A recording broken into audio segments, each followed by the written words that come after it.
অ্যানফিল্ডেই অঘটন ঘটালো পিএসজি। আসরের অন্যতম ফেভারিট লিভারপুলকে বিদায় করে কোয়ার্টার ফাইনালে লুই এনরিকের দল। পার্ক দ্য প্রিন্সেসে পিছিয়ে থাকার পরেও এমন প্রত্যাবর্তনে অবদান আছে অনেকের, তবে টাই ব্রেকারে সেটা সবচেয়ে বেশি গোলকিপার দোনারুমার।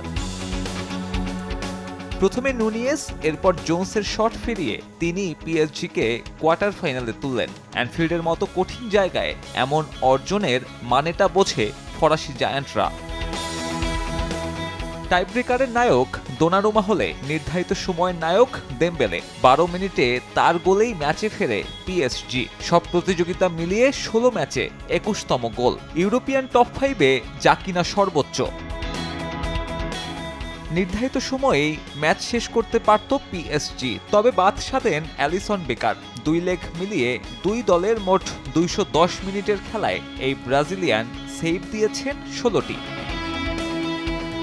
তবে তাও যে যথেষ্ট নয়। চ্যাম্পিয়ন্স লিগের নতুন ফরম্যাটে তাই উঠতে থাকা লিভারপুলের আকস্মিক বিদায়। তাতে রেকর্ডও হলো, ইউরোপিয়ান প্রতিযোগিতায় প্রথমবারের মতো প্রথম লেগে এগিয়ে থেকেও বাদ অলরেড শিবির।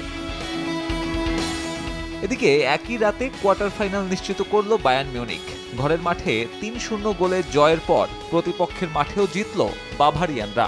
দুই জার্মান জায়ান্টের লড়াই শেষ হল বায়ার্নের একচেটিয়া দাপটে।